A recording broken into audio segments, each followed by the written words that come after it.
my name is Marcello. Welcome to the Source Audio Video Design Group's YouTube channel. Today we'll discuss the new DC1 DAC card for the i50 integrated tube amplifier from our friends at Audio Research Corporation. This video will discuss my sound impressions of the AKM DAC card implementation. We already created a video discussing all the technical specs, price, and availability of the DAC card in a previous video, which I will link at the end of this video. I recommend you watch that video after this video to get the complete picture of the DC1 DAC card. For my sound impressions, let me first give you some info about my system and room. My listening room is about 15 feet wide by 22 feet long, with my seating position being 9 feet away from my Sonus Fabre Olympica Nova 5 tower speakers.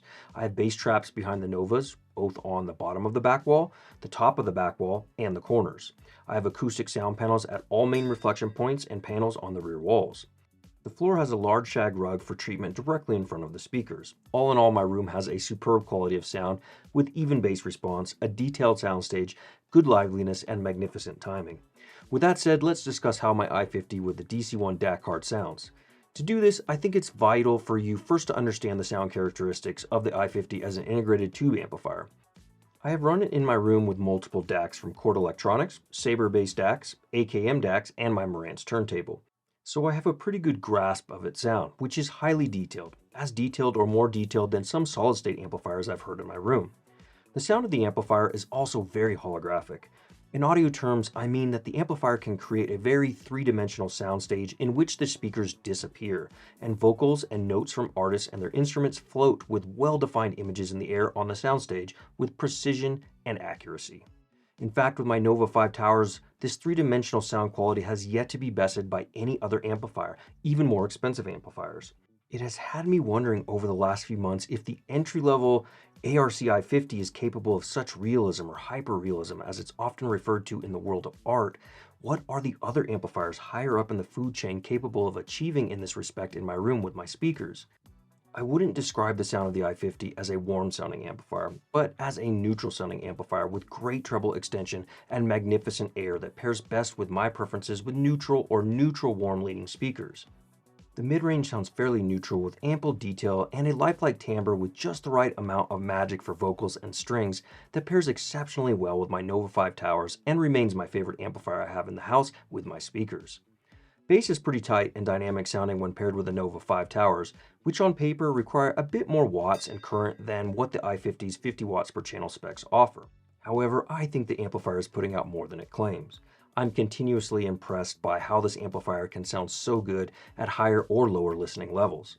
With some electronica, metal, or heavy bass-produced pop music, turning on my RAAL T9X stereo subwoofers and mixing them into the equation picks up more of the low-end frequencies and provides a bit better punch in the bass region. However, for most other genres of music, I am thrilled with the presentation of the i50's bass with the Nova 5 towers, and with more efficient speakers in the house, the i50 handles them with ease. To expand on what I said a moment ago, I am superbly impressed with how good the i50 sounds at lower listening levels. The volume of the i50 maxes out at 45 on the volume dial. I generally listen between 25 to 30 on the Lexi tubes, and even lower listening levels when I listen with my daughter or want a quieter listening session. With all that said, the i50 when paired with its new DC1 DAC card maintains its sonic characteristics in my room, creating a brilliant, hyper-realistic sound presentation. For under $10,000, I have yet to hear a better amplifier in my room. Compared to the more expensive and analytical sounding DACs I own, the velvet sound of the AKM DC1 DAC card provides an excellent balance to the house sound of the i50 amplifier. For its reasonable asking price of $1,000, you will be hard-pressed to find a better synergistic DAC pairing, especially if your goal is to reduce the number of boxes and additional components in your listening room. I was also pleasantly surprised at how good the Bluetooth implementation of the DAC card sounded, streaming music directly off my phone from several music streaming services. I don't listen to music this way in my room, however, for a quick way for friends to queue up tracks from their phones when visiting the house, it works without issues or any dropouts. Getting my iPhone connected and working with Bluetooth was a cinch. I prefer the AKM implementation of the DC1 DAC card with the i50 versus a bit harder edge sound quality of some of the Sabre DACs I have heard in-house that generally speaking pair better with warmer leaning amplifiers in my experience. Hearing the DC1 DAC card in-house reaffirms my thoughts about Audio Research choosing the velvet sound of an AKM DAC. If I had one wish, it would be for the DC1 DAC card to receive official Roon-tested status, allowing it to be appropriately identified in Roon as the i50. However, it plays with Roon, and I tested it extensively with my ZenStream outputting into the USB. Sonus Fabre and audio research in my room is a match made in heaven, and now I have a deep desire to hear what other amplifiers and audio research's lineup can do with the Nova 5 towers, so I may have to reach out to them very soon to demo other amplifiers. The entry-level integrated amplifier from Audio Research Corporation is far from entry-level sounding, and audio research has earned a lifelong fan in me.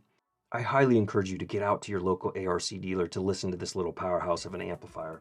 At the time of filming this video, we have the i50 in stock at our 10,000 square foot Torrance, California showroom to pair with numerous speakers from some of the best manufacturers in the world. So if you are in SoCal, we would love to see you stop by and hang out with us and listen to the i50. To learn more, you can watch the videos on the end screen of this video and visit the links in the video description below. If you're interested in trading up your old headphones, amplifiers, or other gently used audio gear for a new amplifier, check out the links in the video description to our trade-up program, and don't forget, we will price match other authorized dealers. We have some cool videos coming this year with new product announcements, so don't forget to subscribe to our channel to stay in the know. From $150 earphones to multi-million-dollar home audio, cinema, and automation systems, TSAV is a hi-fi enthusiast paradise for building the system of your dreams.